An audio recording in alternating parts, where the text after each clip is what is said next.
तो हेलो दोस्तों, next episode में हमें फेंग आओ को दिखाया जाता है जो कि अपनी सिस्टर से मिलने के लिए पहुंच गया होता है। वो अपने सिस्टर को बुलाने की कोशिश करता है पर वो उसकी सिस्टर थी ही नहीं। पर तभी वहीं पे एक और लड़की काफी ज्यादा खुश होकर उसकी तरफ आने लगती है और असल में यही होती है उसकी सिस्टर लिंगा फेंग आओ को अपने गोद में उठाते हुए कहती है, ब्रदर तुम तो फाइनली पहुँच गए और काफी ज्यादा दिन हो गए मैं तुमसे नहीं मिली। और इसके ऐसे बिहेवियर को देख के फेंग आओ काफी ज्यादा शॉक हो चुका था। मुझे तो ये लड़की थोड़ा सा उल्टी खोपड़ी की लगती है, भाई ये तो लड़की कम और लड़का ज्यादा लग रही थी। उसके बाद वो फेंग आओ से कहती है, बड़े भाई जी फैमिली के यंग मास्टर मुझसे जबरदस्ती शादी करना चाहते हैं जबकि मैं ऐसा नहीं चाहती। यह बात कह के वो काफी ज्यादा रोने लगती है। जिसके बाद फेंग आओ को भी कुछ डाउट होता है कि आखिरकार जी फैमिली ऐसा क्यों कर रही है कि इस उल्टी खोपड़ी के साथ वहाँ के यंग मास्टर की शादी करवाना चाहते हैं। इसके बाद फेंग आओ इसका पता लगाने के लिए रात होने के बाद जी फैमिली के अंदर पहुंच जाता है। जहाँ पे पहुंचने के बाद उसे पता चलता है कि जो जी फैमिली है वो शैडो मैंशन से मिला हुआ है। असल में जी फैमिली शैडो मैंशन के साथ मिलकर पूरे सिटी में जितने भी फैमिली मौजूद है उन्हें कंट्रोल करना चाहता है और पूरी सिटी को अपने कब्जे में लेना चाहता है। कि तभी अचानक से जी फैमिली के लीडर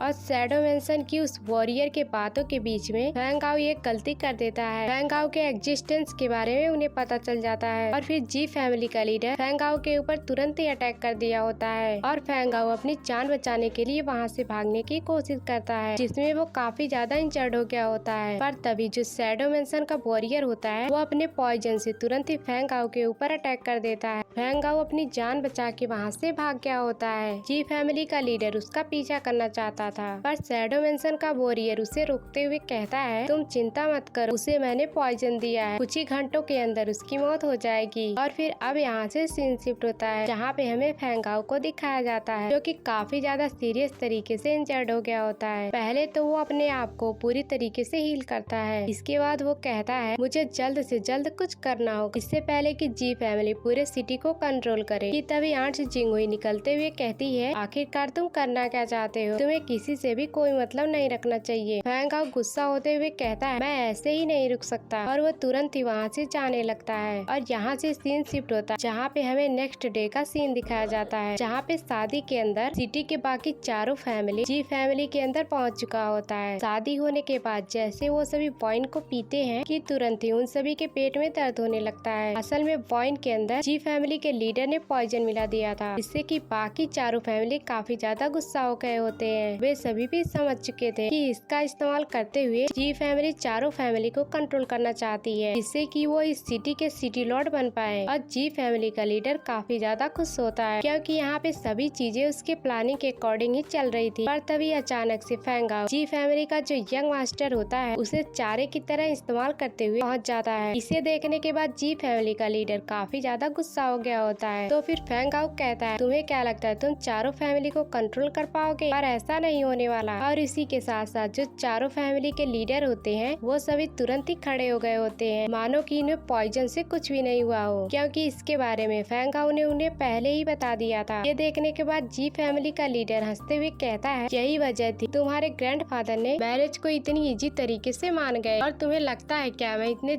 आसानी से हार मान जाऊंगा? उनके एक ही इशारे पे वहीं पे जो इंपीरियल गार्ड होता है तुरंत ही उन सभी को चारों तरफ से घेर लिया होता है। यह देखने के बाद जो फेंग आओ के ग्रैंडफादर थे वो काफी ज्यादा गुस्सा हो गए थे क्योंकि सिटी गार्ड का इस्तेमाल करना इस तरीके से रूल्स के खिलाफ था। तो फेंग आओ कहता है, अगर तो मैं तुम्हारे बेटे को मार दूंगा। पर जी फैमिली के लीडर को इससे कोई भी फर्क नहीं पड़ रहा होता है। वो इंपीरियस गार्ड का इस्तेमाल करते हुए तुरंत ही उन सभी के ऊपर हमला करवा देता है। ये देखने के बाद फेंग आओ काफी ज्यादा परेशान हो चुका होता है। पर तभी अचानक से वहाँ पे एक लड़की काफी ज्यादा तेजी से आती है और उन सभी के अटैक को काफी ज्यादा इजीली तरीके से डिस्ट्रॉय कर रही होती है। वहाँ पे मौजूद हर एक गार्ड को पूरी तरीके से बेहोश कर दिया होता है। असल में यह होती है फेंग आओ के बचपन का प्यार वांग जिंग। फेंग आओ यहाँ पे सिस्टर जिंग को देखकर काफी ज्यादा हैरान होने के साथ साथ बहुत ही ज्यादा खुश हो गया होता है। वांग जिंग को यहाँ पे देखकर जिंग फैमिली का लीडर भी समझ जाता है कि उसका यहाँ पे जीतना थोड़ा सा मुश्किल हो सकता है। फिर वो कहता है, तुम सभी मिलकर मुझे रोक सकते हो? और फिर वहाँ से भागने की कोशिश करता है, पर वो ऐसा नहीं कर पाता क्योंकि जी फैमिली को पहले से ही किसी पर्सन ने सील कर दिया था। असल में ये होता है डोंगफेंग हॉन, जो कि तुरंत ही जी फैमिली के लीडर के सामने आ गया होता है और तुरंत ही उनके ऊपर हमला कर दिया। यहाँ पे दोनों ही एक दूसरे के साथ फाइट कर रहे होते हैं। जो जी फैमिली का लीडर था वो डोंगफेंग हॉन के सामने कमजोर पड़ रहा होता है। डोंगफेंग हॉन कुछ ही अटैक के साथ काफी इजीली तरीके से जी फैमिली के लीडर को हरा दिया होता है। इसके बाद वो जी फैमिली के लीडर से पूछता है, शैडो डीमन सेक्ट के बारे में जो भी जानते हो तुम मुझे बताओ, शायद वो तुम्हारी जान बख्श दे। पर काफी ज्यादा कोशिश करने के बाद जो जी फैमिली का लीडर होता है इसके लिए तैयार नहीं होता है। ये देखने के बाद डोंगफेंग हॉन कहता है, जी फैमिली शैडो मेंशन के साथ मिलकर सिटी में मौजूद चारों फैमिली को मारने की कोशिश की और सिटी को अपने कंट्रोल में लेने की कोशिश की और इसी वजह से जितने भी जी फैमिली के मेंबर्स होते हैं उन्हें तुरंत ही किल कर दिया जाए। इसके बाद वो वांग जिन को अपने पास बुलाते हुए फैंग आओ से कहता है, तो तुम कुछ ही महीनों के अंदर यहाँ तक पहुँच गए। यह काफी ज्यादा सरप्राइजिंग बात है, पर तुम कचरे से ज्यादा कुछ भी नहीं हो क्योंकि कचरा हमेशा ही कचरा रहता है, मुझे कभी भी हरा नहीं सकता। और वो वांग जिन के साथ वहाँ से जाने लगता है। पर इसी बात पर फैंग आओ को काफी ज्यादा गुस्सा आ रहा था और वो कहता है, डोंगफेंग हॉन मैं तुम्हें एक दिन हरा के रहूंगा। तो इसके बाद डोंगफेंग हॉन कहता है, तो फिर ठीक है, पावरफुल होने के बाद मुझसे फाइट करने के लिए तुम एकेडमी के अंदर आ जा। अब यहाँ से सीन शिफ्ट होता है, हमें उसी शैडो मेंशन के वॉरियर को दिखाया जाता है जो कि अपने मास्टर के पास पहुँच गया होता है। वो अपने मास्टर से कहता है,